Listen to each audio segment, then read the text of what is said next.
O exercício 4 está pedindo para a gente escrever um programa que vai ler o nome de 5 pessoas e armazenar esses dados em um vetor. Então, eu vou ler os 5 nomes, o usuário vai me informar e vou armazená-los nas 5 posições de um vetor. Está sendo pedido para utilizar um laço enquanto para esse trabalho. Então, eu vou criar um vetor chamado nomes com 5 posições e vou declarar a variável posição para me auxiliar aqui no trabalho com o laço de repetição. O laço de repetição enquanto eu preciso inicializar a minha variável, uma das formas seria assim, né? Então a posição inicial seria 0 e eu vou executar enquanto a posição for menor ou igual a 4. Aí eu vou fazer, nesse caso inicial, a leitura dos dados. Informe o nome, leia o vetor nomes nessa posição indicada aqui por essa variável.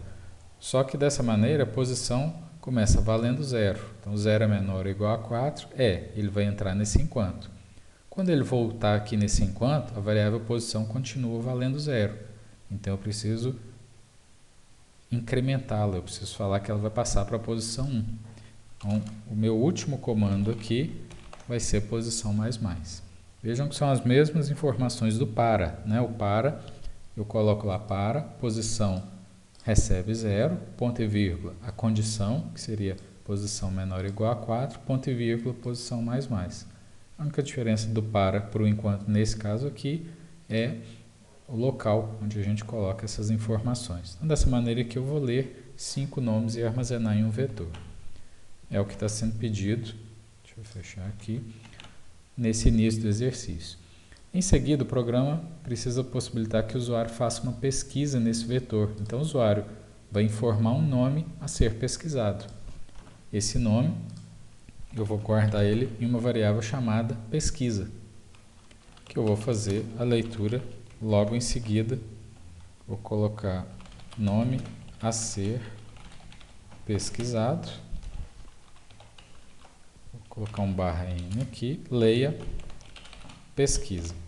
Então eu vou ter um vetor com 5 nomes, o usuário vai digitar outro nome aqui, eu quero verificar se o que ele digitou em pesquisa existe aqui dentro, né?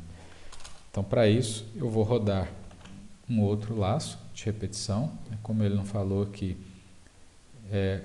qual tipo de laço que eu deveria usar, seria um enquanto ou um para. Eu vou fazer com para, só para a gente ter as duas situações aqui. Vou usar a variável posição novamente. Vejam que as informações são as mesmas do laço enquanto, né? Posição recebe 0, posição recebe 0. Posição menor ou igual a 4, posição menor ou igual a 4. E posição mais mais, posição mais mais. Então eu vou fazer a verificação. Se o que está no vetor nomes, na posição 0, 1 e por aí em diante, for igual ao que o usuário preencheu na variável pesquisa, ou seja, se o nome que está no vetor é igual ao nome que o usuário acabou de colocar aqui no nome a ser pesquisado, quer dizer que ele encontrou. E, no caso do exercício, está pedindo para imprimir a posição utilizada por ele no vetor, que seria o que está aqui nessa variável posição.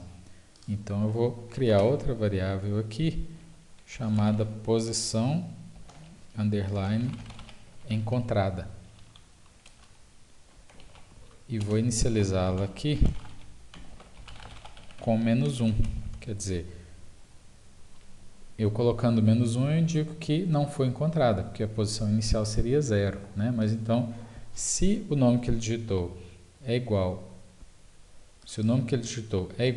ao nome que está no vetor, posição encontrada vai receber o que está na posição. Então, por exemplo, se estiver na posição 2, posição encontrada vai valer 2. E fora do para eu vou fazer uma verificação. Se posição encontrada for diferente de -1, quer dizer, quando não está encontrada, ele fica -1. Então, se está diferente de -1, quer dizer que encontrou. Ou poderia ser maior, né? Se a posição encontrada for maior do que 1, quer dizer que a posição 0, 1, 2, 3 ou 4, nesse caso aqui, indica que foi encontrado. Aí eu vou fazer a impressão. Escreva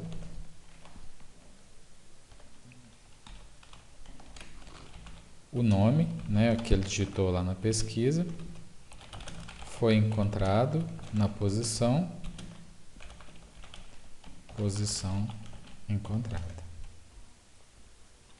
Vamos fazer um teste aqui.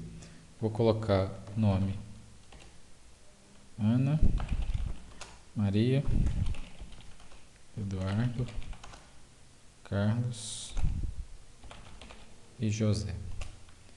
E ele está me pedindo agora o nome a ser pesquisado. Eu vou colocar o segundo nome aqui, Maria, né, que está na posição 1.